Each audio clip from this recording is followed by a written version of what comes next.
ಮೇಲ್ವರ್ಗದ ಬಡವರಿಗೆ 10% ಮೀಸಲಾತಿ ನೀಡುವ ಕೇಂದ್ರ ಸರ್ಕಾರದ ನಿರ್ಧಾರಕ್ಕೆ ಸಂಬಂಧಪಟ್ಟಂತೆ ಈಗ ದೊಡ್ಡ ಚರ್ಚೆ ಆಗ್ತಾ ಇದೆ. ಈಗಾಗಲೇ ಲೋಕಸಭೆಯಲ್ಲಿ ವಿಧೇಯಕವನ್ನು ಮಂಡಿಸಿದ್ದಾರೆ. ಹಾಗಿದ್ರೆ ಈ ಮೇಲ್ವರ್ಗದ ಬಡವರ ಮೀಸಲಾತಿ ವಿಧೇಯಕ ಈಗ ಮಂಡನೆ ಆಗಿದೆ ಲೋಕಸಭೆಯಲ್ಲಿ. ಇದನ್ನ ಈಗ ತಾವರ್ ಚಂದ್ ಗೆಹ್ಲೋಟ್ ಸಾಮಾಜಿಕ ಸಚಿವರು ಇದನ್ನು ಮಂಡಿಸಿದ್ದಾರೆ. ಕೆಲ ಹೊತ್ತಿನಲ್ಲಿ ವಿಧೇಯಕದ ಚರ್ಚೆ ಕೂಡ ಲೋಕಸಭೆಯಲ್ಲಿ ಶುರು ಆಗುತ್ತೆ. ಸೊ ಇದು NDA ಸರ್ಕಾರದ ಬಹುದೊಡ್ಡ ಅಸ್ತ್ರ. ಈಗಾಗಲೇ ಮೇಲ್ವರ್ಗದಲ್ಲೂ ಕೂಡ ಬಡವರಿದ್ದಾರೆ. ಸೊ ತಿದ್ದುಪಡಿ ವಿಧೇಯಕದ ಪ್ರತಿ ಕೂಡ ನ್ಯೂಸ್ 18 ಕನ್ನಡಕ್ಕೆ ಲಭ್ಯ ಆಗಿದೆ. ಸೊ ಈಗಾಗಲೇ ಇದರ ಸಂವಿಧಾನ ತಿದ್ದುಪಡಿ 15 ಮತ್ತು 16ನೇ ಕಲಂಗೆ ತಿದ್ದುಪಡಿ ತರತಕ್ಕಂಥ ವಿಧೇಯಕವನ್ನ ಈಗಾಗಲೇ ಕೇಂದ್ರ ಸರ್ಕಾರ ಲೋಕಸಭೆಯಲ್ಲಿ ಮಂಡಿಸಿದೆ. 15ರಲ್ಲಿ 6ನೇ ಕ್ಲಾಸ್ ಸೇರಿಸಿದರೆ, ಹಾಗೆ 16ನೇ ಕಲಂನ್ನು 16ನೇ ಪರಿಚಯದಲ್ಲಿ 6 ಕಲಂನ್ನು ಸೇರಿಸಿ 6ನೇ ಕಲಂನ್ನು ಮಾಡಿದರೆ. ತಿದ್ದುಪಡಿ ವಿಧೇಯಕದ ಪ್ರತಿ ಈಗ ನ್ಯೂಸ್ 18 ಲಭ್ಯ ಆಗಿದೆ. ಈಗಾಗಲೇ 2019 ಲೋಕಸಭಾ ಚುನಾವಣೆಗೆ ಮುನ್ನ ಕೇಂದ್ರ ಸರ್ಕಾರ ನೀಡಿದಂತ ಬಹುದೊಡ್ಡ ಒಂದು ಅಸ್ತ್ರ. ಸೊ ಇದು ಈಗ ರಾಜಕೀಯ ವಿರೋಧಿಗಳನ್ನ ತುದಿಗಾಲ ಮೇಲಂತೆ ಹಗ್ಗದ ಮೇಲೆ ನಿಲ್ಲುವಂತೆ ಮಾಡಿದೆ. ಸೊ ಈಗಾಗಲೇ ಲೋಕಸಭೆಯಲ್ಲಿ ಈ ವಿಧೇಯಕವನ್ನ, ಸಂವಿಧಾನ ತಿದ್ದುಪಡಿ ವಿಧೇಯಕವನ್ನ ಕೇಂದ್ರ ಸರ್ಕಾರ ಮಂಡಿಸಿದೆ. ಸೊ ಚರ್ಚೆ ಕೂಡ ಶುರು ಆಗುತ್ತೆ.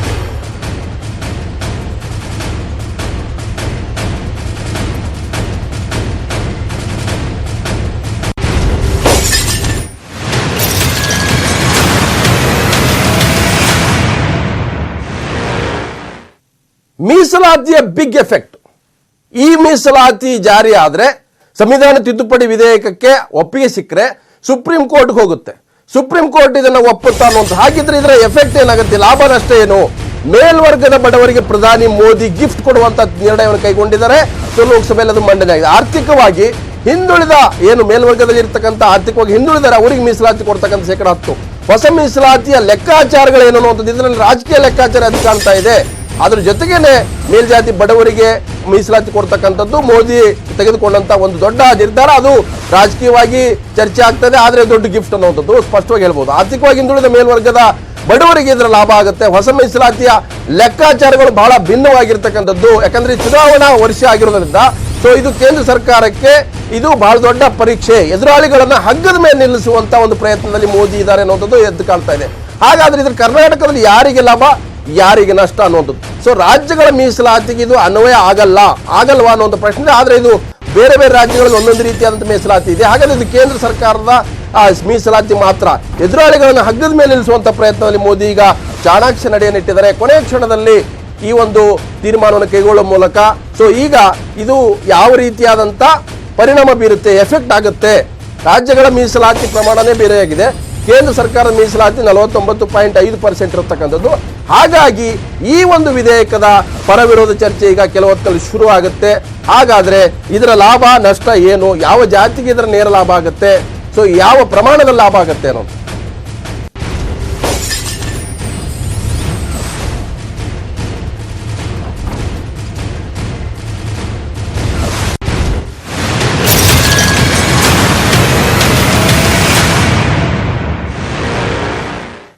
ಹಾಗಾದ್ರೆ ಮೀಸಲಾತಿ ಪ್ರಮಾಣ ಒಂದೊಂದು ರಾಜ್ಯದಲ್ಲಿ ಒಂದೊಂದು ರೀತಿಯಿದೆ. ಸೊ ಕೇಂದ್ರ ಸರ್ಕಾರದ ಮೀಸಲಾತಿ 49.5% ಇದ್ರೆ ವಿವಿಧ ರಾಜ್ಯಗಳು ವಿವಿಧ ರೀತಿ ಇದೆ. ಸೊ ಯಾವ ರಾಜ್ಯದಲ್ಲಿ ಎಷ್ಟು ಮೀಸಲಾತಿ ಇದೆ ಅಂತ ಒಂದ್ಸಲ ನೋಡ್ಕೊಂಬೋಣ. ಕೆಲವು ಕಡೆ 40%ಗಿಂತ ಕಮ್ಮಿ ಮೀಸಲಾತಿ ಇದೆ. ಕೆಲವು ಕಡೆ ಈಗ ತಮಿಳುನಾಡು ತೆಗೆದುಕೊಂಡ್ರೆ 69% ಮೀಸಲಾತಿ ಇದೆ. ಸಂವಿಧಾನ 9ನೇ ಶೆಡ್ಯೂಲ್ ಸೇರಿಸಿದರೆ. ತೆಲಂಗಾಣದಲ್ಲಿ 62 ಮೀಸಲಾತಿ ಕೊಡಬೇಕನ್ನುವಂಥ ಪ್ರಸ್ತಾಪ ಇದೆ. ಅದು ಅಧಿಕೃತವಾಗಿ ಜಾರಿಗೆ ಬಂದಿಲ್ಲ. ಸೊ ಒಂದೊಂದು ರಾಜ್ಯದಲ್ಲಿ ಒಂದೊಂದು ರೀತಿ ಮೀಸಲಾತಿ ಕೊಡಲಿಕ್ಕೆ ಮುಂದಾಗಿರ್ತಕ್ಕಂಥ. ಮಹಾರಾಷ್ಟ್ರದಲ್ಲೂ ಕೂಡ 68%ಕ್ಕೆ ಇವತ್ತು ಅಲ್ಲಿಯ ಸರ್ಕಾರ, ಬಿಜೆಪಿ ಸರ್ಕಾರ ನಿರ್ಧಾರ ಕೈಗೊಂಡಿದೆ. ಅದರಲ್ಲಿ ಮರಾಠರಿಗೆ 14% ಕೊಡಬೇಕನ್ನೋದು. ಆಂಧ್ರದ 55% ಮೀಸಲಾತಿಗೆ ಪ್ರಸ್ತಾಪ ಇದೆ. ಹರಿಯಾಣದಲ್ಲಿ ಖಟ್ಟರ್ ಸರ್ಕಾರ ಮೀಸಲಾತಿಯನ್ನ 67ಕ್ಕೆ ಏರಿಸುವಂತ ಪ್ರಸ್ತಾವ ಇದೆ. ಅದು ಈಗ ಪೆಂಡಿಂಗ್ ಆಗಿದೆ. ಹಾಗಾಗಿ ಕರ್ನಾಟಕದಲ್ಲಿ ಹಿಂದೆ ಸಿದ್ದರಾಮಯ್ಯ ಸರ್ಕಾರ ಇದ್ದಾಗ ಮೀಸಲಾತಿ ಪ್ರಮಾಣ 70ಕ್ಕೆ ಏರಿಸುವಂತ ಒಂದು ಮಾತನಾಡಿದ್ರು, ಪ್ರಸ್ತಾಪ ಇತ್ತು. ಆದ್ರೆ ಈಗ ಮೈತ್ರಿ ಸರ್ಕಾರದ ಹಿಂದೆ ಪ್ರಸ್ತಾಪಿಸಿದ್ರು ಸಿದ್ದರಾಮಯ್ಯ. ಏನು ತಮಿಳುನಾಡು ಮಾದರಿಯ ಮೀಸಲಾತಿಯನ್ನು ಕರ್ನಾಟಕದಲ್ಲಿ ತರಬೇಕಾಗುತ್ತೆ. ಜಾತಿವಾರು ಜನಗಣತಿ ಕೂಡ ಆಗಿರೋದ್ರಿಂದ ಸೊ ಸಂಖ್ಯಾವಾರು ಮೀಸಲಾತಿ ಕೊಡಬೇಕನ್ನುವಂಥ ತೀರ್ಮಾನವನ್ನ, ಉದ್ದೇಶವನ್ನ ಸಿದ್ದರಾಮಯ್ಯ ಹೊಂದಿದ್ರು. ಹಾಗಾಗಿ ಒಂದೊಂದು ರಾಜ್ಯದಲ್ಲಿ ಒಂದೊಂದು ರೀತಿಯ ಮೀಸಲಾತಿ ಪ್ರಮಾಣ ಇದೆ. ಸೊ ಈಗ ಮೋದಿ ಸರ್ಕಾರ ಈಗಾಗಲೇ ಏನು ಲೋಕಸಭೆಯಲ್ಲಿ ಮಂಡಿಸಿರ್ತಕ್ಕಂಥ ಬಿಲ್ ಏನಿದೆ ಅದು ಹಿಂದಿಯಲ್ಲಿ ಇರ್ತಕ್ಕಂಥ ನ್ಯೂಸ್ 18 ಏನು ಎಕ್ಸ್ಕ್ಲೂಸಿವ್ ಆಗಿದೆ ಇದು ವಿಧೇಯಕದ ಪ್ರತಿ. ಸೊ ಹಾಗಾಗಿ ಇಲ್ಲಿ 50% ಇರ್ತಕ್ಕಂಥದ್ದು 49.5% ಇರ್ತಕ್ಕಂಥದ್ದು ಅದು 69.5% ಆಗುತ್ತೆ. ಮುಂದೆ 59.5% ಆಗುತ್ತೆ. ಅಂದ್ರೆ 10% ಏರಿಕೆ ಆಗಬೇಕಾದ್ರೆ ಸಂಸತ್ತು ಅಂದ್ರೆ ರಾಜ್ಯಸಭೆ ಮತ್ತು ಲೋಕಸಭೆ ಎರಡೂ ಕೂಡ ಚರ್ಚೆ ಮಾಡಿ 2/3 ಮೆಜಾರಿಟಿಯಲ್ಲಿ ಅದನ್ನು ಪಾಸ್ ಮಾಡಿ ಅದನ್ನು ಮತ್ತೆ ಸುಪ್ರೀಂ ಕೋರ್ಟ್ ಕೂಡ ಯಾರು ಬೇಕಾದ್ರೂ ಪ್ರಶ್ನೆ ಮಾಡಬಹುದು. ಅದು ಸುಪ್ರೀಂ ಕೋರ್ಟ್ ಮುಂದೆ ಹೋಗುತ್ತೆ.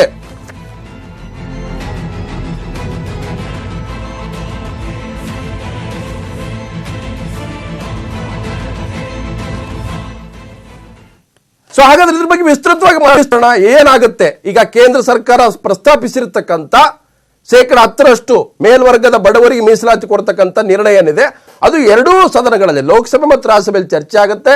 ನಂತರ ಅದನ್ನ ಮತಕ್ಕೆ ಹಾಕ್ತಾರೆ.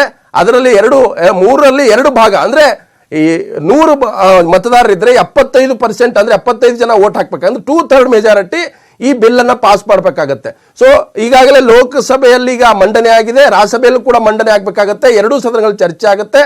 ನಂತರ ಅದು ಅಧಿಕೃತವಾಗಿ ಆ ಒಂದು ಕಾಯ್ದೆಗೆ ತಿದ್ದುಪಡಿ ಆಗುತ್ತೆ. ತಿದ್ದುಪಡಿ ಆದಂತದ್ದನ್ನು ಕೂಡ ರಾಷ್ಟ್ರಪತಿಗೆ ಹೋಗುತ್ತೆ. ಆಮೇಲೆ ಅದು ಸುಪ್ರೀಂ ಕೋರ್ಟ್ ಅಲ್ಲಿ ಕೂಡ ಚಾಲೆಂಜ್ ಮಾಡೋದು. ಇದ್ರ ಬಗ್ಗೆ ಮಾತಾಡಲಿಕ್ಕೆ ಕರ್ನಾಟಕ ರಾಜ್ಯ ಶಾಶ್ವತ ಹಿಂದುಳಿದ ವರ್ಗಗಳ ಆಯೋಗದ ಅಧ್ಯಕ್ಷರಂತ ಕಾಂತರಾಜು ನಮ್ಮ ಜೊತೆಗಿದ್ದಾರೆ. ಕಾಂತರಾಜು ಕಾರ್ಯಕ್ರಮಕ್ಕೆ ಸ್ವಾಗತ. ಸೊ ನೇರವಾಗಿ ಈ ಮೀಸಲಾತಿ ಕೊಡ್ತಕ್ಕಂಥದ್ರಿಂದಾಗಿ ಮೊದಲಿಗೆ ನಾನು ನೇರವಾಗಿ ಕೇಳತಕ್ಕಂಥದ್ದು ಒಂದೊಂದು ರಾಜ್ಯದಲ್ಲಿ ಒಂದೊಂದು ರೀತಿಯ ಮೀಸಲಾತಿ ಪ್ರಮಾಣ ಇದೆ. ಹಾಗಿದ್ರೆ ಕರ್ನಾಟಕದ ಮೀಸಲಾತಿಗೂ ಈ ಮೀಸಲಾತಿಗೂ ವ್ಯತ್ಯಾಸ ಏನು? ಯಾಕಂದ್ರೆ ಈಗ 10% ಜಾರಿ ಆದ್ರೆ ಸೊ ಬಹಳಷ್ಟು ಜನ ಏನು ತಿಳ್ಕೊಂಡಿದ್ದಾರೆ, ರಾಜ್ಯದ ಶೈಕ್ಷಣಿಕ ಪ್ರವೇಶ ಇರ್ಬೋದು, ಉದ್ಯೋಗದಲ್ಲೂ ಕೂಡ ಇದು ಅಪ್ಲೈ ಆಗುತ್ತೆ ಅನ್ನುವಂಥ ಒಂದು ಅನುಮಾನ ಇದೆ. ಆದ್ರೆ ಇದ್ರ ವ್ಯತ್ಯಾಸವನ್ನು ತಾವು ಹೇಗೆ ಬಿಡಿಸಿ ಹೇಳ್ತೀರಿ?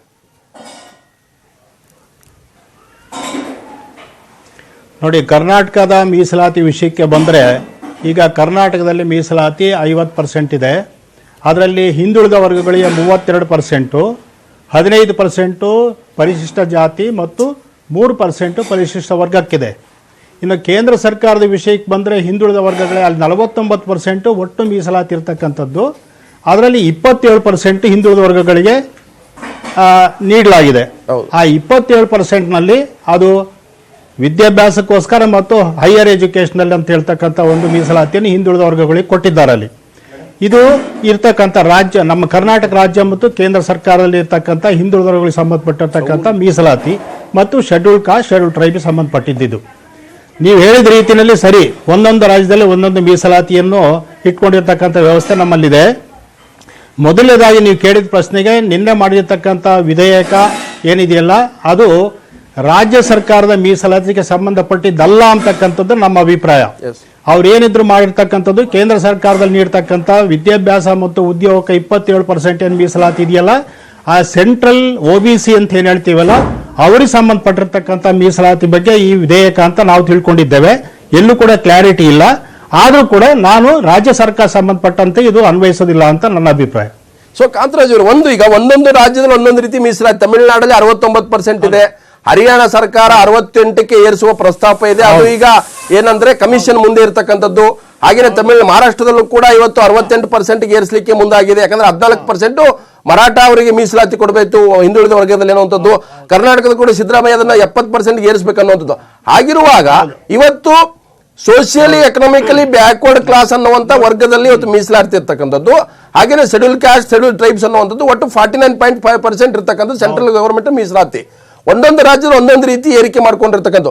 ಈಗ ಕೇಂದ್ರ ಸರ್ಕಾರದ ಈ ಮೀಸಲಾತಿಯಿಂದಾಗಿ ಬರೀ ಆರ್ಥಿಕವಾಗಿ ಬಡವರನ್ನ ಪರಿಗಣಿಸಿ ಈ ಒಂದು ಮೀಸಲಾತಿ ಕೊಡೋದೇ ಆದ್ರೆ ಇದಕ್ಕೆ ಕಾನೂನಿನ ಸಮ್ಮತ ಸಿಗುತ್ತಾ? ತಾವು ಆಯೋಗದ ಅಧ್ಯಕ್ಷರಾಗಿದ್ರಿ, ಸುಪ್ರೀಂ ಕೋರ್ಟ್ ಅಲ್ಲಿ ಇದನ್ನ ಅನೇಕ ಬಾರಿ ಚಾಲೆಂಜ್ ಆಗಿದೆ. ಹೌದು ಲಕ್ಷ್ಮಣ್, ನಾನು 50%ಗಿಂತ ಜಾಸ್ತಿ ಮೀಸಲಾತಿಯನ್ನು ಕೊಡ್ಲೇಬಾರದು ಅಂತಕ್ಕಂಥದ್ದು ಹೇಳ್ತಕ್ಕಂಥವನಲ್ಲ. ಹಲೋ, ಮಾತಾಡಿ. ಮತ್ತೆ ನೀವು ಹೇಳ್ತಕ್ಕಂಥದ್ದು ಈಗ 50%ಗಿಂತ ಜಾಸ್ತಿ ಮೀಸಲಾತಿಯನ್ನು ಕೊಡಬಾರದು ಅಂತಕ್ಕಂಥದ್ದು ನಾನು ಹೇಳೋನಲ್ಲ. ಆದರೆ ಮೀಸಲಾತಿ ಅಂತಕ್ಕಂಥದ್ದು ಇನ್ನೊಂದು ಬಹಳ ಮುಖ್ಯವಾದ ಅಂಶ ಅಂತ ಹೇಳಿದ್ರೆ ನಮ್ಮ ಸಂವಿಧಾನದ ಅಡಿ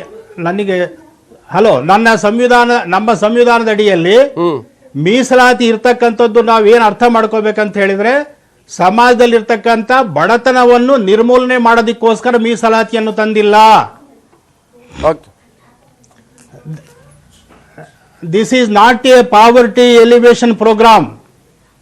ಆದರೆ ಯಾರು ತುಳಿತಕ್ಕೆ ಒಳಗಾಗಿದ್ದಾರೋ, ಸಾಮಾಜಿಕವಾಗಿ ಮತ್ತು ಶೈಕ್ಷಣಿಕವಾಗಿ ಹಿಂದುಳಿದಿರ್ತಕ್ಕಂಥವ್ರು ಇದ್ದಾರೋ ಅಂಥವ್ರನ್ನ ಸಮಾನತೆಯ ದಿಕ್ಕಿನಲ್ಲಿ ಕರ್ಕೊಂಡು ಹೋಗೋದಕ್ಕೋಸ್ಕರ ಕೊಟ್ಟಿರ್ತಕ್ಕಂಥ ಮೀಸಲಾತಿ.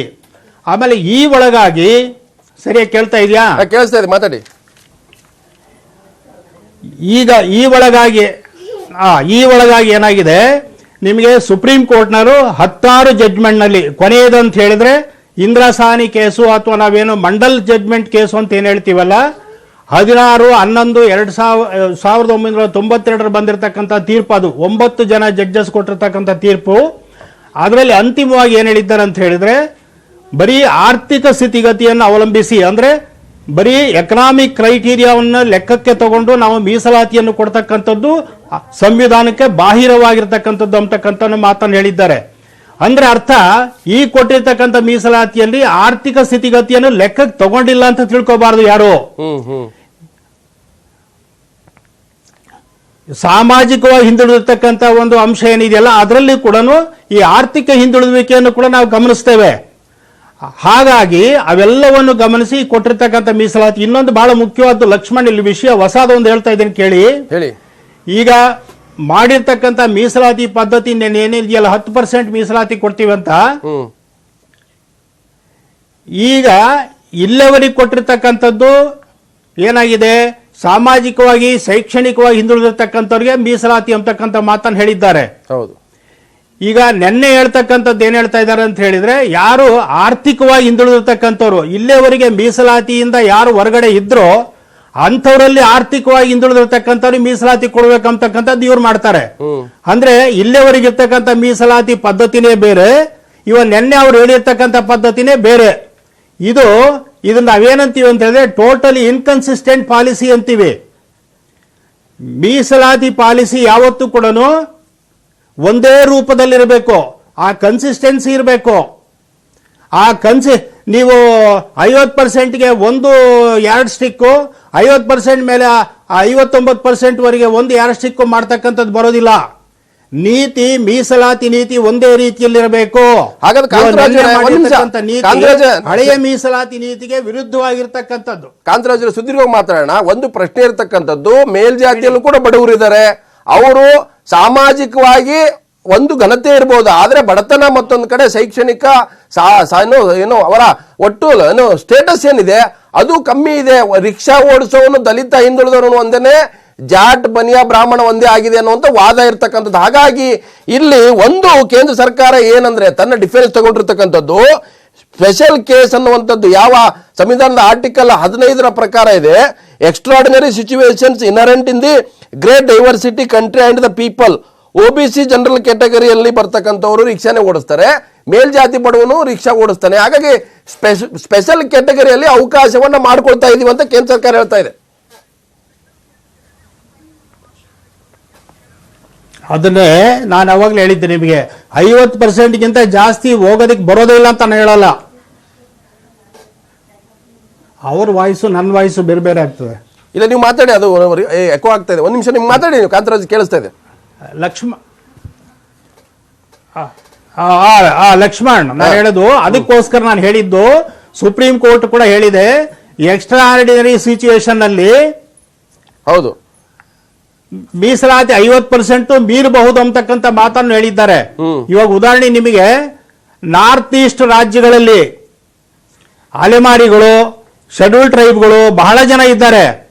ಅವರಿಗೆ ಅಲ್ಲಿ 50% ಇಂದ ಜಾಸ್ತಿ ಯಾಕೆ, 70% ಮೇಲೇನೆ ಮೀಸಲಾತಿ ಇದೆ, 70% ವರೆಗಿದೆ. ಆದ್ರಿಂದ 50% ಮೇಲೆ ಮೀಸಲಾತಿ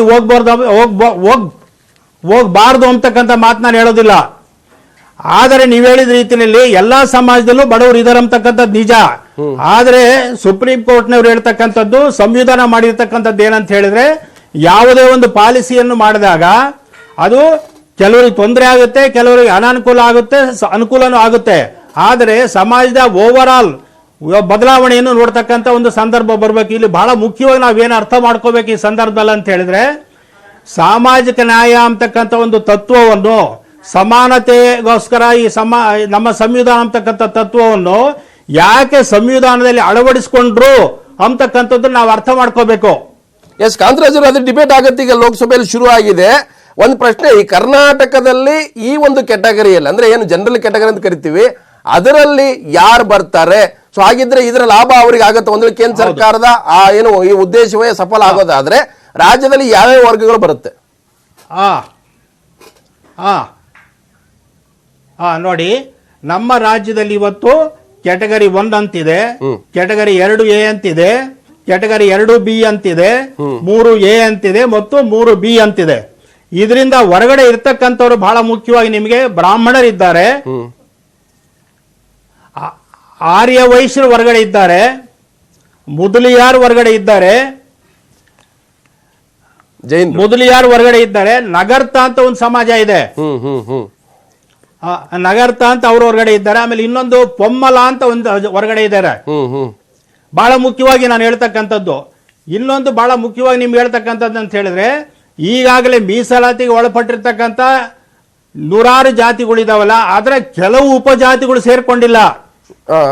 ಯಾವುದದು? ಅದನ್ನ ನಾವು ಎಲ್ಲ ಜಾತಿಗಳಿಗೂ ಕೆಲವು ಗೊತ್ತಿಲ್ಲದಿರ್ತಕ್ಕಂಥ ಉಪಜಾತಿಗಳು ಅಥವಾ ಪರ್ಯಾಯ ಹೆಸರು ಕೊಂಡಿರ್ತಕ್ಕಂಥದ್ದು. ಅದು ನಮ್ಗೆ ಈಗ ನಾವು ಏನ್ ಮಾಡಿದ್ದೀವಲ್ಲ, ನಾವು ಸಮೀಕ್ಷೆ ಮಾಡಿದ್ದೆ, ಸಮೀಕ್ಷೆ ನಾವೀಗೇನ್ ಮಾಡಿದ್ದೇವಲ್ಲ, ಆ ಸಮೀಕ್ಷೆನಲ್ಲಿ ಕಂಡು ಬಂದಿರತಕ್ಕಂಥ ವಿಷಯ ಅದು. ಸುಮಾರು ಜಾತಿಗಳು ಉಪಜಾತಿಗಳು ಅಂತ ಕರೆಸ್ಕೊಳ್ತಕ್ಕಂಥವು ಅಥವಾ ಪರ್ಯಾಯ ಹೆಸರು ಇರ್ತಕ್ಕಂಥವು ಅಂತವು ಬಿಟ್ಟೋಗಿದೆ. ಅಂತವುಗಳ ಮನವಿ ಕೂಡ ನಮ್ಮ ಆಯೋಗದ ಮುಂದೆ ಕೊಟ್ಟಿದ್ದಾರೆ. ಆ ಮನವಿಗಳನ್ನು ಕೂಡ ನಾವು ತೀರ್ಮಾನ ಮಾಡಿದ್ದೇವೆ. ಸರ್ಕಾರಕ್ಕೆ ಕೊಡ್ತಕ್ಕಂಥ ವರದಿ ಎಲ್ಲದನ್ನು ಸೇರಿಸ್ಕೊಡ್ತೇವೆ. ಒಟ್ಟಿನಲ್ಲಿ ನಿಮ್ಗೆ ಹೇಳ್ಬೇಕಂದ್ರೆ ಕರ್ನಾಟಕದಲ್ಲಿ ಸ್ವಲ್ಪ ಹೆಚ್ಚು ಕಡಿಮೆ 80%, 81% ಈಗ ಮೀಸಲಾತಿ ಒಳಗಡೆ ಬಂದಿದ್ದಾರೆ ಅಂತ ಹೇಳ್ಬೋದು ಲಕ್ಷ್ಮಣ್. ಅಂದ್ರೆ 18ರಿಂದ 19% ಮೀಸಲಾತಿಯಿಂದ ಹೊರಗಿದ್ದಾರೆ. ಅದರಲ್ಲಿ 10% ಮೀಸಲಾತಿ ಜಾರಿಗೆ ಕೇಂದ್ರ ಸರ್ಕಾರ ಮುಂದಾಗಿದೆ. ನಾನು ಮತ್ತಷ್ಟು ಮಾತಾಡ್ತೀನಿ. ಕಾಂತರಾಜ್ ಅವರು ಬಹಳ ವಿಸ್ತೃತವಾಗಿ ಮಾತಾಡ್ತಾ ಇದ್ರಿ. ಅನೇಕ ಜನರಿಗೆ ಇದು ಕನ್ಫ್ಯೂಷನ್ ಆಗುತ್ತಾ ಇದೆ.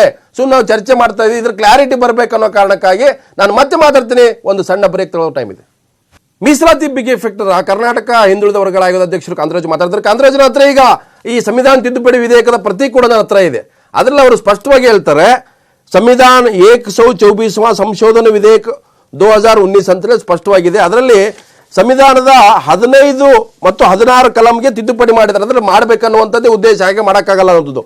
ಸೊ ಅದರಲ್ಲಿ ಅವರು ತಿದ್ದುಪಡಿ ಮಾಡಿರ್ತಕ್ಕಂಥದ್ದು, संविधान के अनुच्छेद 15 में खंड 5 के पश्चात निम्नलिखित खंड अंत स्थापित किया जाएगा, अर्थात इस अनुच्छेद या अनुच्छेद 19 के खंड 1 के ऊपर या अनुच्छेद 19 के खंड 2 के कोई बात राज्य के खंड 4 4 ಸಂವಿಧಾನದಲ್ಲಿ ಏನು 15 ಮತ್ತು 16 4 ಭಾಗ ಆ 5 ಸೇರಿಸೋ ಪ್ರಯತ್ನ ಮಾಡಿದ್ದಾರೆ.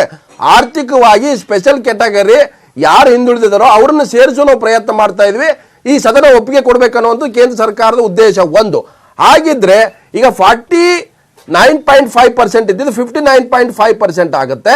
ಹಾಗಿದ್ರೆ ಸುಪ್ರೀಂ ಕೋರ್ಟ್ ಇದನ್ನು ಒಪ್ಪುತ್ತಾ ಅನ್ನುವಂಥ ಪ್ರಶ್ನೆ. ಒಂದು ವೇಳೆ 2/3 ಮೆಜಾರಿಟಿಯಲ್ಲಿ ಲೋಕಸಭೆ ರಾಜ್ಯಸಭೆ ಒಪ್ಪಿಗೆ ಕೊಟ್ಟರು ಕೂಡ ಸುಪ್ರೀಂ ಕೋರ್ಟ್ ಇದು ವ್ಯಾಲಿಡ್ ಮಾಡುತ್ತಾ?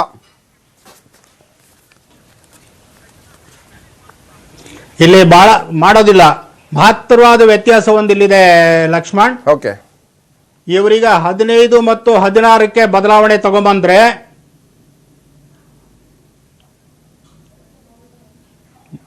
ಆರ್ಟಿಕಲ್ 340ಕ್ಕೆ ಏನ್ ಮಾಡ್ತೀರಿ?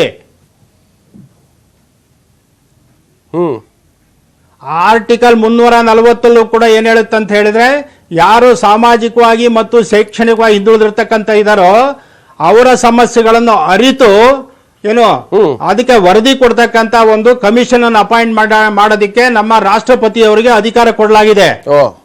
ಅಲ್ಲಿ ಸಾಮಾಜಿಕ ಮತ್ತು ಶೈಕ್ಷಣಿಕ ಬಿಟ್ಟು ಆರ್ಥಿಕವಾಗಿ ಅಂತಕ್ಕಂಥ ಪದ ಅಲ್ಲಿ ಬಳಸಿಲ್ಲ. ಸೊ ನಾನೇನ್ ಹೇಳ್ತಾ ಇದ್ದೀನಿ ಅಂದ್ರೆ, economic backwardness is not the criteria for the reservation. ಅಂದ್ರೆ economic condition is not the criteria for the reservation. ನೀವು ಹೇಳೋದು ನಾಟ್ ದಿ ಒಂದು ಬಹಳ ಮುಖ್ಯವಾದ ಕೇಳಿ ಇದು ನಾನು ಹೇಳ್ತಾ ಇದ್ದೀನಿ. ಇವ್ರಿಗೆ ಮಾಡ್ತಕ್ಕಂತ ಬದಲಾವಣೆ ಆರ್ಟಿಕಲ್ 15, 16ಕ್ಕೆ ಮಾಡ್ತಾರಲ್ಲ, ಅದು ಮಾಡಿದ್ರೆ ಆರ್ಟಿಕಲ್ 340ಕ್ಕೂ ಮತ್ತೆ ವಿರೋಧ ಆಗುತ್ತೆ. ಅದು ಇನ್ಕನ್ಸಿಸ್ಟೆನ್ಸಿ ಬರುತ್ತೆ. ಸೊ ಇದು ಗೊಂದಲದ ಗೂಡಿದು. ಅದು ಗೊಂದಲ ಅಂತ ಹೇಳಿದ್ರೆ ಅವರು ಇದು ಅವ್ರ ಆಲೋಚನೆ ಹಂಗೆ ಕಾಣ್ತಾ ಇದೆ ನನಗೆ. ಆದ್ರಿಂದ ಇದೆಲ್ಲದಕ್ಕಿಂತ ಮುಖ್ಯವಾಗಿ ನಮ್ಮ ಸಂವಿಧಾನದ ಪೀಠಿಕೆನ ನಾವು ನೋಡ್ಬೇಕಾಗುತ್ತೆ. ಅಲ್ಲಲ್ಲ, ಈಗ ತಿದ್ದುಪಡಿ ಒಂದು ಪಾಯಿಂಟ್ ನಿಮ್ಗೆ ಓದ್ಬಿಡ್ತೀನಿ. स्पष्टीकरण, इस अनुच्छेद और अनुच्छेद 16 के प्रयोजनों के लिए आर्थिक रूप से दुर्बल वर्ग होंगे जो राज्य द्वारा ಕುಟುಂಬಕ್ಕೆ ಅಂದ್ರೆ ಆದಾಯ और आर्थिक लाभ ಅಂದ್ರೆ प्रति वर्षದ लाभ के अन्य सूचकों के आधार पर समय समय पर अधिसूचित किया जाएगा. ಟೈಮಿಂಗ್ ಸಮಯ ಸಂದರ್ಭ ಬಂದಾಗ ಕೂಡ ಅದನ್ನು ಎಡಿಷನ್ ಮಾಡತಕ್ಕಂಥ ಅವಕಾಶ ಇದೆ. ಅದನ್ನು ನಾವು ಸದ್ಬಳಕೆ ಮಾಡ್ಕೊಳ್ತಾ ಇದೀವಿ ಅನ್ನುವಂಥ ವಾದವನ್ನು ಇಟ್ಟಿದೆ ಕೇಂದ್ರ ಸರ್ಕಾರ. ನೋಡಿ, ಸಂವಿಧಾನ ಯಾವತ್ತೂ ಕೂಡ ಅದು ಸ್ಟ್ಯಾಟಿಕ್ ಅಲ್ಲ. ಅದನ್ನ ಯಾವತ್ತೂ ಬದಲಾವಣೆ ಮಾಡೋದಕ್ಕೆ ಅವಕಾಶಗಳಿದಾವೆ ಸಂದರ್ಭಕ್ಕೆ ಅನುಸಾರವಾಗಿ. ಆದರೆ ಸಂವಿಧಾನದ ಬುನಾದಿ ಏನಿದೆಯಲ್ಲ, ಬೇಸಿಕ್ ಸ್ಟ್ರಕ್ಚರ್ ಅಂತ ಏನಿದೆಯಲ್ಲ, ಅದನ್ನ ಮಾತ್ರ ಯಾರು ಅಲುಗಾಡ್ಸಕ್ ಸಾಧ್ಯ ಇಲ್ಲ. ನಮ್ಮ ಸಂವಿಧಾನದ ಪೀಠಿಕೆ ಮತ್ತು ಈಗೇನು ನಾವೇನು ಮೂಲಭೂತ ಹಕ್ಕುಗಳಂತ ಏನ್ ಹೇಳ್ತೀವಲ್ಲ, ಆರ್ಟಿಕಲ್ 14, ಆರ್ಟಿಕಲ್ 15, ಆರ್ಟಿಕಲ್ 16 ಇವು ನಮ್ಮ ಫಂಡಮೆಂಟಲ್ ರೈಟ್ಸ್ ಚಾಪ್ಟರ್ ಕೆಳಗಡೆ ಬರ್ತಕ್ಕಂಥದ್ದು. ಇದು ಬೇಸಿಕ್ ಸ್ಟ್ರಕ್ಚರ್ ಅಂತ ಸುಪ್ರೀಂ ಕೋರ್ಟ್ ಈಗಾಗಲೇ ಪರಿಗಣಿಸಿದೆ. ಆದ್ರಿಂದ ಇದನ್ನ ಸಂಪೂರ್ಣವಾಗಿ ಬದಲಾವಣೆ ಮಾಡ್ತಕ್ಕಂಥ ಹಕ್ಕು ಈವನ್ ನಮ್ಮ ಪಾರ್ಲಿಮೆಂಟ್ಗೂ ಇಲ್ಲ. ಸೊ ಈಗ ಹಾಗಿದ್ರೆ ಒಂದು ತಾವು ಹೇಳ್ತಾ ಇದ್ರಿ ಇವರು ಮಾಡ್ತಕ್ಕಂಥದ್ದು ಆರ್ಟಿಕಲ್ ಇಲ್ಲ. ಒಂದ್ ನಿಮಿಷ, ನನ್ನ ಹತ್ರ ಒಂದು ಮಾಹಿತಿ ಇದೆ. ಈ ದೇಶದ ಜನಸಂಖ್ಯೆ ದಲಿತ ಅಂದ್ರೆ ಪರಿಶಿಷ್ಟ ಜಾತಿ 22.2% ಇದ್ರೆ 15% ಮೀಸಲಾತಿ ಇದೆ.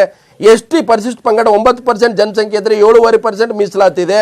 OBC ಅದರ್ ಬ್ಯಾಕ್ವರ್ಡ್ ಕ್ಲಾಸ್ 42.8% ಇದ್ರೆ 27% ಮೀಸಲಾತಿ ಇದೆ. ಜನರಲ್ ಕ್ಯಾಟಗರಿ 26% ಇದೆ. 50% ಉಳಿದಿದ್ದು ಮೀಸಲಾತಿ ಅನ್ನುವಂತ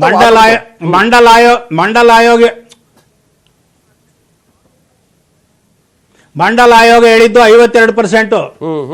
ಈಗ 49 ಇದೆ.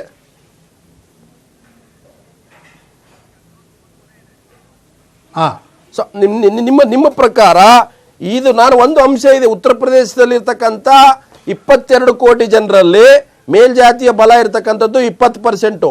ಅದರಲ್ಲಿ ಬ್ರಾಹ್ಮಣರು 10%, ಠಾಕೂರ್ 8%, ವೈಶ್ಯ ಬನಿಯಾ 2%, ಭೂಮಿಯಾರ್ ತ್ಯಾಗಿ 1%. ಅಂದ್ರೆ ಉತ್ತರ ಭಾರತದಲ್ಲಿ ಮೇಲ್ಜಾತಿಯ ಬಡವರ ಓಟನ್ನ ಪಡ್ಕೊಳ್ಳಿಕ್ಕೆ ಪೊಲಿಟಿಕಲಿ ಇದು ಅಂತ ಹೇಳ್ತೀರಾ ನೀವು ಆಯೋಗದ ಅಧ್ಯಕ್ಷರಾಗಿ? ನಾನು ರಾಜಕೀಯ ವಿಷಯಕ್ಕೆ ನಾನು ಹೇಳೋದಿಲ್ಲ ಹೂಗಾರ್. ನಾನು ಹೇಳ್ತಕ್ಕಂಥದ್ದಿಷ್ಟೇ, ಇದು ಇಲ್ಲಿವರೆಗೆ ಮೀಸಲಾತಿಗೆ ಯಾರ್ಯಾರು ಅರ್ಹರಲ್ಲ ಅಂತಕ್ಕಂಥದ್ದನ್ನ ಇವತ್ತೇನು ತೀರ್ಮಾನ ಮಾಡಿದ್ರು ಅಂತವರೆಲ್ಲರನ್ನು ಮತ್ತೆ ಈಗ ಈ ಒಂದು ಆರ್ಥಿಕ ಸ್ಥಿತಿಗತಿಯ ಮೇಲೆ ಒಳಗಡೆ ತರ್ತಕ್ಕಂಥ ಒಂದು ಪ್ರಯತ್ನ ನಡೀತದೆ. ಇದು ಅಸಂವಿಧಾನಿಕ. ಅಂದ್ರೆ ಯಾವತ್ತೂ ಕೂಡ ಮೀಸಲಾತಿ ಕೊಟ್ಟಿರ್ತಕ್ಕಂಥದ್ದು ಸಾಮಾಜಿಕ, ಜಾತಿ ಮತ್ತು ಆರ್ಥಿಕ ಶೈಕ್ಷಣಿಕ ಕಾರಣದಿಂದಾಗಿ ಹೊರತು ಆರ್ಥಿಕ ಕಾರಣ. ಈಗ 8 ಲಕ್ಷ ಆದಾಯ ಇರ್ತಕ್ಕಂಥವ್ರು ಇದರ ಮೀಸಲಾತಿಯ ಲಾಭ ಪಡ್ಕೋಬಹುದು. ಆಮೇಲೆ 1,000 ಚದರಡಿ ಮನೆ ಹೊಂದಿರತಕ್ಕಂಥವ್ರು 5 ಎಕರೆಗಿಂತ ಕಮ್ಮಿ ಜಮೀನು ಇರುತ್ತೆ. ಅಂದ್ರೆ ಈಗ 8 ಲಕ್ಷ ಅಂದ್ರೆ ಪ್ರತಿ ತಿಂಗಳು 60,000 ಸಂಬಳದಾರರು ಕೂಡ ಇದರ ಎಲಿಜಿಬಿಲಿಟಿ ಆಗ್ತಾರೆ, ಈ ರಿಸರ್ವೇಶನ್ ಪಡ್ಕೊಳ್ತಾರೆ. ಹಾಗಾದ್ರೆ ಇತರೆ ಹಿಂದುಳಿದ ಜಾತಿಗಳಿಗೆ ಆದಾಯದ ಪ್ರಮಾಣ ಬಹಳ ಕಮ್ಮಿ ಇರ್ತಕ್ಕಂಥದ್ದು ಎಲ್ಲ ಒಂದು ವ್ಯತ್ಯಾಸ ಅನ್ಸಲ್ವಾ? ಅಲ್ಲ, ಅದನ್ನೇ ನಿಮ್ಗೆ ಹೇಳ್ತಕ್ಕಂಥದ್ದು. ಇವಾಗ ಅವ್ರೇನ್ 4 ಅಂಶಗಳು ಏನ್ ಹೇಳಿದಾರಲ್ಲ, 8 ಲಕ್ಷದ ಒಳಗಡೆ ಇರಬೇಕು, 5 ಎಕರೆ ಒಳಗಡೆ ಇರಬೇಕು, ಆಮೇಲೆ 1,000 ಚದರಡಿಗಿಂತ ಕಡಿಮೆ ಇರಬೇಕು ಮನೆ ಅಂತಕ್ಕಂಥ ಕಂಡೀಷನ್ಸ್ ಏನ್ ಹೇಳಿದಾರಲ್ಲ, ಇದೆಲ್ಲನೂ ಆರ್ಥಿಕ ವಿಷಯಕ್ಕೆ ಸಂಬಂಧಪಟ್ಟಿರ್ತಕ್ಕಂಥ. ಆದ್ರಿಂದ ಇದು ಆರ್ಥಿಕವಾಗಿ ಹಿಂದುಳಿದಿರ್ತಕ್ಕಂಥ ಮೀಸಲಾತಿ ಅಂತಕ್ಕಂಥದ್ದು ಹೇಳಿದ್ದಾರೆ ಅವರು. ನೋಡಿ, ಮೊದಲನೇದಾಗಿ ನಾವು ಸಾಮಾಜಿಕ ಅಂತ ಯಾಕೆ ಹೇಳಿದ್ದಾರೆ ಸಂವಿಧಾನದಲ್ಲಿ, 1 ನಿಮಿಷ ನಾನು ಹೇಳ್ಬಿಡ್ತೀನಿ. ಸಾಮಾಜಿಕ ಸ್ಥಿತಿಗತಿ ಏನಾಗಿದೆಯಲ್ಲ ಅದು ಬಹಳ ಮುಖ್ಯವಾಗಿರ್ತಕ್ಕಂಥದ್ದು. ಆರ್ಟಿಕಲ್ 16 ಕೆಳಗೆ ಹೇಳಿರ್ತಕ್ಕಂಥದ್ದು ಎಲ್ಲದಕ್ಕಿಂತ ಹೆಚ್ಚಿಗೆ ಒತ್ತು ಕೊಡಬೇಕಾಗಿರೋದು ಸಾಮಾಜಿಕ ಹಿಂದುಳಿಕೆಗೆ ಅಂತ. ಸಾಮಾಜಿಕ ಹಿಂದುಳಿಕೆಗೆ ಅಂತ ಹೇಳಿದ್ರೆ ಅದರಲ್ಲಿ ಜಾತಿ ಕೂಡ ಬರುತ್ತೆ ಲಕ್ಷ್ಮಣ್. ಹೌದು. ಇವತ್ತು ನಮ್ಮ ಸಮಾಜದಲ್ಲಿ ಇರ್ತಕ್ಕಂಥ ಏರುಪೇರು ಏನುಗಳಿದಾವಲ್ಲ, ಅಥವಾ ನಮ್ಮ ಕುಲಕಸುಗಳಿದಾವಲ್ಲ, ನಾವು ಬಹುತೇಕವಾಗಿ ಸಮಾಜ ಹಿಂದುಳಿದಿರೋದಕ್ಕೆ ಕಾರಣ ಸಾಮಾಜಿಕ ಹಿಂದುಳಿವಿಕೆ. ಆ ಸಾಮಾಜಿಕ ಹಿಂದುಳಿಕೆಗೋಸ್ಕರನೇ ಇವತ್ತು ನಮ್ಮ ಪೀಠಿಕೆನಲ್ಲೂ ಕೂಡ ಸೋಷಿಯಲ್ ಜಸ್ಟಿಸ್ ಅಂತಕ್ಕಂಥ ಪದವನ್ನು ಬಳಸಿರ್ತಕ್ಕಂಥದ್ದು. ಅಂದ್ರೆ ನೀವ್ ಹೇಳ್ತಾ ಇರೋದು ಈ ಮೀಸಲಾತಿ ಪ್ರಮಾಣವನ್ನು ಹೆಚ್ಚು ಯಾವುದೇ ಕಾರಣಕ್ಕೆ ಬಡವರಿಗೆ ಇದರಿಂದ ಲಾಭ ಆಗೋದು ಡೌಟ್ ಅಂತ ಹೇಳ್ತಾರೆ. ಅಂದ್ರೆ ಮೂಲ ಮೀಸಲಾತಿಯ ಉದ್ದೇಶವನ್ನೇ ಡೈಲ್ಯೂಟ್ ಮಾಡೋ ಪ್ರಯತ್ನ ಆಗ್ತಾ ಇದೆ ಅಂತ ಹೇಳ್ತೀರಾ? ಹೌದು, ಮೀಸಲಾತಿಯ ತತ್ವವನ್ನೇ ತಲೆ ಕೆಳಗೆ ಮಾಡತಕ್ಕಂಥದ್ದು. ಆಮೇಲೆ ಇನ್ಕನ್ಸಿಸ್ಟೆನ್ಸಿ ಇದೆ. ಇದು ನಾನು ಈಗಾಗಲೇ ಹೇಳಿದ್ದೇನೆ, ದಯವಿಟ್ಟು ಗಮನಿಸಬೇಕು. ಹಳೆ ಪದ್ಧತಿ ಏನಿದಿತ್ತಲ್ಲ ಇವತ್ತು ನೆನ್ನೆವರೆಗೂ, ಅದು ಮತ್ತು ಈಗ ಮಾಡ್ತಕ್ಕಂಥ ಪಾಲಿಸಿ ಏನಿದೆಯಲ್ಲ ಇದು ಬಹಳ ವ್ಯತಿರಿಕ್ತವಾಗಿರ್ತಕ್ಕಂಥದ್ದು. ಮೀಸಲಾತಿ ಪಾಲಿಸಿ ಯಾವಾಗಲೂ ಯೂನಿಫಾರ್ಮ್ ಆಗಿರಬೇಕು, ಒಂದೇ ರೀತಿಯಲ್ಲಿರಬೇಕು ತತ್ವ. ನಿನ್ನೆ ಮಾಡಿರ್ತಕ್ಕಂಥ 10% ಹಾಕಿರ್ತಕ್ಕಂಥ ತತ್ವಕ್ಕೂ ಇಲ್ಲಿವರೆಗೂ ಸಂವಿಧಾನದ ಅಡಿಯಲ್ಲಿ ಕೊಟ್ಟಿರ್ತಕ್ಕಂಥ ತತ್ವಕ್ಕೂ ಬಹಳ ವ್ಯತ್ಯಾಸ ಇದೆ. ಈ ರೀತಿ ಆಗಬಾರದು. ಸೊ ಅಂದ್ರೆ ಎಲ್ಲ ಒಂದ್ ಕಡೆ ಇದನ್ನ ದಾರಿ ತಪ್ಪಿಸೋ ಪ್ರಯತ್ನ ಆಗ್ತಾ ಇದೆ ಅನ್ನುವಂತ ಮಾತನ್ನ ಹೇಳ್ತಾ ಇದ್ದಾರೆ. ಹಾಗಿದ್ರೆ ಸೊ ನಾನು ಮತ್ತಷ್ಟು ಚರ್ಚೆ ಮಾಡ್ತೀನಿ ಕಾಂತರಾಜ್, ಬೇರೆ ಸಂದರ್ಭದಲ್ಲಿ ತಾವು ಇಷ್ಟೊತ್ತು ಈ ವಿಷಯದ ಬಗ್ಗೆ ಬಹಳಷ್ಟು ಸರಳವಾಗಿ ವಿಶ್ಲೇಷಣೆ ಮಾಡಿದ್ರೆ ಮತ್ತೆ ಇದನ್ನ ಮಾಹಿತಿಯನ್ನು ಕೊಡುವಂತ ಪ್ರಯತ್ನ ಮಾಡಿದ್ರೆ ತಮಗೆ ಧನ್ಯವಾದ. ಈ 10% ಮೀಸಲಾತಿ ಕೊಡ್ತಕ್ಕಂಥ ಕೇಂದ್ರ ಸರ್ಕಾರ ತೀರ್ಮಾನವನ್ನ JDS ರಾಷ್ಟ್ರೀಯ ಅಧ್ಯಕ್ಷ ದೇವೇಗೌಡರು ಸ್ವಾಗತಿಸಿದ್ದಾರೆ. ಸೊ ಇದ್ರ ಬಗ್ಗೆ ಮಾತನಾಡಿದರೆ ದೆಹಲಿಯಲ್ಲಿ ಇದು ಮೇಲ್ಜಾತಿಯ ಬಡವರಿಗೆ ಅನುಕೂಲ ಆಗುವಂತ ಪ್ರಯತ್ನದಲ್ಲಿ ಇವತ್ತು ಮುಂದಾಗಿದ್ದಾರೆ. ಅದನ್ನ ನಾನು ವೆಲ್ಕಮ್ ಮಾಡ್ತೀನಿ ಅಂತ ಹೇಳಿ ದೇವೇಗೌಡರು ಹೇಳಿದ್ದಾರೆ. ಮಹಾರಾಷ್ಟ್ರ ಅನೇಕ ರಾಜ್ಯದಲ್ಲಿ ಅವರವರು ಸ್ವಂತ ಮಾಡ್ಕೊಂಡವ್ರ ಆಲೆ. ಮಹಾರಾಷ್ಟ್ರದಲ್ಲಿ ಯಾರ್ಯಾರು ಕೊಡಬೇಕು ಮೇಜರ್ ಪಾರ್ಟಿಗೆ ಕಮ್ಯುನಿಟಿಗೆ ಅಂತೇಳಿ ಮರಾಠಾಸು ಮತ್ತೊಂದು ಇನ್ನೊಂದು ರಾಜ್ಯದಲ್ಲಿ ಇನ್ನೊಂದು ಥರ ಮಾಡಿದ್ದಾರೆ. ಇದು ಒಂದೊಂದು ರಾಜ್ಯದಲ್ಲಿ ಒಂದೊಂದು ರೀತಿ ಬೆಳವಣಿಗೆ ಆಗುತ್ತದೆ. ಅದನ್ನು ಒಳಗೊಂಡಂತೆ ಈಗ ಕೇಂದ್ರದಲ್ಲಿ ತಂದಿರತಕ್ಕಂಥ ಈ ರಿಸರ್ವೇಷನ್ ಪಾಲಿಸಿ ಇದೆಲ್ಲವೂ ಸುಪ್ರೀಂ ಕೋರ್ಟಿಂದ ಚರ್ಚೆ ಆಗ್ಬೋದು. ಅದನ್ನ ಅಂತಿಮ ತೀರ್ಮಾನ ಏನಾಗುತ್ತೋ ಗೊತ್ತಿಲ್ಲ. ನಾವು ಈ ಸಂದರ್ಭದಲ್ಲಿ ಒಂದು ನೈತಿಕ ಬೆಂಬಲವನ್ನು ಕೊಡಬೇಕು ಅಂತ ಹೇಳಿದ್ದೇನೆ ಅಷ್ಟೇ.